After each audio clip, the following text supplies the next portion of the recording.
In the grand tapestry of human endeavor, there are few creations as symbolic as the bridge. These remarkable structures are not merely feats of engineering, but physical manifestations of connection, of overcoming obstacles, of bringing disparate worlds together. They are testaments to our ingenuity and our relentless desire to conquer the natural world. But for every celebrated span that gracefully arcs across a chasm, there exists a silent counterpart, a dream deferred, an ambition unrealized. These are the ghosts of the engineering world, the unfinished bridges whose skeletal remains or faded blueprints tell a tale of what could have been. These are not just minor projects that ran out of funds. No, these were colossal undertakings, visions of such breathtaking scale that their completion would have redrawn maps, realigned economies, and fundamentally altered the course of human interaction. Imagine continents linked by a ribbon of steel, or ancient islands finally joined to their mainland counterparts after millennia of separation. The world we inhabit today would be profoundly different had these structures been realized. They represent a parallel history, a path not taken, where the boundaries that define our world are far more permeable.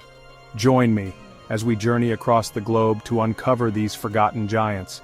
We will explore the silent pillars standing sentinel in the water, the ambitious plans gathering dust in archives, and the powerful forces, be they political, financial, or geological, that brought these monumental dreams to a halt.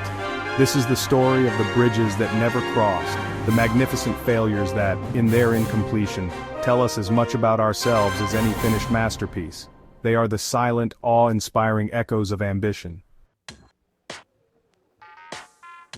Our journey begins here, in the Mediterranean, at the Strait of Messina, a narrow yet treacherous stretch of water separating the island of Sicily from the Italian mainland. For centuries, this 3-kilometer gap has been a formidable barrier, shaping the culture, economy, and identity of this ancient land. The dream of bridging it is almost as old as the Roman Empire itself, a persistent vision of unity and progress. In the modern era, this dream took the form of the Strait of Messina Bridge, a proposed single-span suspension bridge that would have been the longest of its kind on Earth. A true behemoth of engineering, the plans were breathtaking in their audacity. 2 towers, taller than the Shard in London, would have supported a web of steel cables, holding aloft a roadway that would finally allow cars and trains to flow seamlessly onto the island. The economic implications were immense. It promised to anchor Sicily firmly to Europe, boosting trade, tourism, and development. For decades, the project flickered in and out of existence, a political football pass between successive governments. It was a symbol of national pride, a promise of a modern, efficient Italy. The ground was broken, plans were finalized, and the world watched, anticipating the rise of this new colossus. But like the mythical sea monsters Scylla and Charybdis, said to haunt these very waters, powerful forces conspired against the bridge. The astronomical cost, estimated in the billions of euros, raised persistent doubts, especially in a country grappling with economic instability. Seismic activity in the region posed a monumental engineering challenge, and environmental groups warned of the irreversible damage to the delicate marine ecosystem. Ultimately, the shifting tides of politics and the immense financial burden proved too much. The project was officially cancelled, leaving behind little more than elaborate plans and the lingering question of what might have been. The strait remains unspanned, a monument to a dream that proved too grand to grasp. We now travel to one of the most remote and politically charged frontiers on our planet, the Bering Strait. Here, at the icy gateway between the Pacific and Arctic Oceans, 2 continents, Asia and North America, and 2 former Cold War adversaries, Russia and the United States, lie tantalizingly close. The Diomede Islands, 1 Russian, 1 American, sit in the middle of the strait with the international date line running between them. It was here that an extraordinary vision was born, the Intercontinental Peace Bridge, a physical link between 2 worlds that had for so long been defined by their ideological opposition. The idea was championed by engineers and dreamers who saw more than just a frozen expanse of water.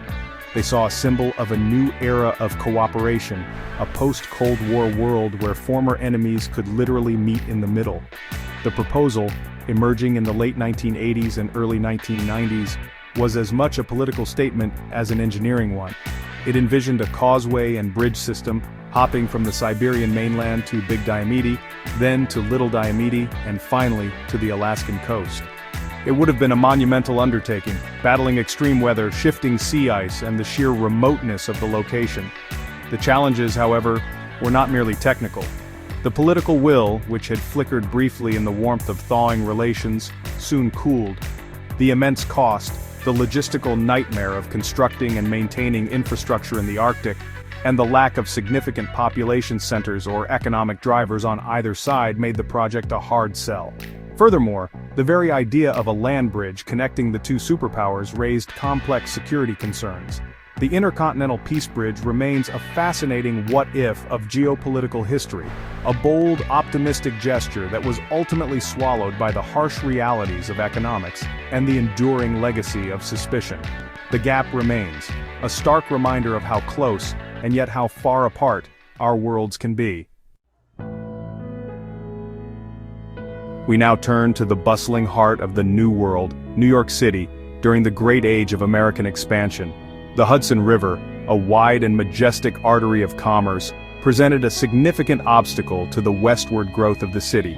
Ferries were the lifeblood, but they were slow and subject to the whims of weather. In the late 19th century, a time of unbridled ambition and industrial might, a plan emerged that was staggering in its scale. The Hudson River Bridge, a structure intended to dwarf every bridge ever built, connecting Manhattan to New Jersey. This was not to be a simple crossing. The chief engineer Gustav Lindenthal envisioned a gargantuan suspension bridge, nearly twice the length of the Brooklyn Bridge, which was then the marvel of its age. It was designed to carry an astonishing 12 railway tracks alongside roadways and pedestrian walkways.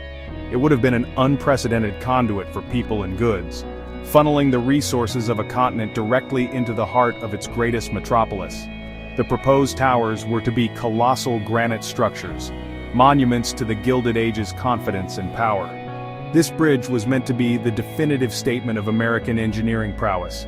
However, the project's very immensity became its undoing. The Pennsylvania Railroad, a key financial backer, grew wary of the astronomical costs and the lengthy construction timeline. They saw a quicker and ultimately cheaper solution. Instead of going over the river, they decided to go under it. The railroad championed the construction of the North River tunnels, which could be completed for a fraction of the cost and time. With its primary sponsor gone, the Grand Hudson River Bridge project lost its momentum. Lindenthal's dream collapsed, and the plans were shelved, a forgotten masterpiece of what-if engineering. The tunnels were built, and the city's growth continued, but the skyline was forever denied its most monumental crossing. While the Intercontinental Peace Bridge was a symbolic gesture, another, even grander vision for the Bering Strait has captivated engineers and rulers for over a century.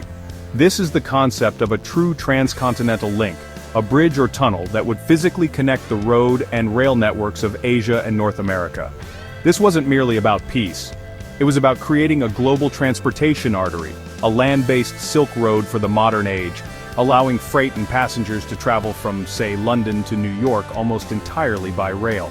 The idea was first seriously proposed by Tsar Nicholas II in 1905, who saw the potential to connect his vast empire to the burgeoning power of the United States.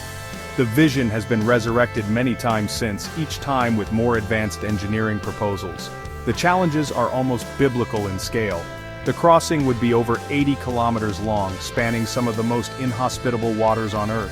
Engineers would have to contend with temperatures that plummet to minus 60 degrees Celsius, gargantuan ice flows that could crush bridge supports like twigs, and the logistical nightmare of building in a region with virtually no existing infrastructure.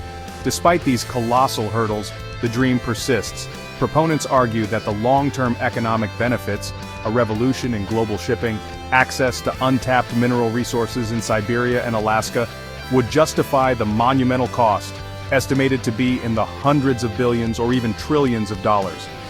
But the financial and political obstacles remain as vast as the strait itself. It would require an unprecedented level of international cooperation and investment. For now, the Bering Strait remains one of humanity's last great unconquered crossings, a frontier where the dreams of global connectivity collide with the harsh, frozen reality of our planet's geography. Our final story takes us to a more recent, and perhaps more whimsical failure of ambition. London's Garden Bridge. In a city famed for its iconic bridges, this was to be something entirely different. Not a conduit for cars and trains, but a tranquil green oasis suspended above the River Thames. The vision, championed by actress Joanna Lumley, and designed by the celebrated Thomas Heatherwick, was for a lush pedestrian walkway, densely planted with trees, shrubs, and flowers, connecting Temple on the north bank with the south bank. It was to be a place of beauty and contemplation, a living sculpture. The concept captured the public imagination. Renderings showed a magical, fairy tale-like structure, a floating park offering stunning new views of the city's skyline. It promised to be a unique tourist attraction and a beloved public space for Londoners. The project gained high-profile political backing, including from the then Mayor of London, Boris Johnson, and fundraising began in earnest. It seemed destined to become the capital's next great landmark, a symbol of a green, innovative 21st-century city. The plans were drawn, a charitable trust was formed, and the first financial commitments were secured, but the seeds of its demise were sown in controversy. Critics questioned the use of tens of millions of pounds of public money for a project that would be privately owned and managed, with restrictions on access and potential for corporate events. Procurement processes were scrutinized, and accusations of a vanity project grew louder. As costs spiraled and public and political support waned, the new mayor of London, Sadiq Khan, withdrew his backing, citing a lack of a sound financial case.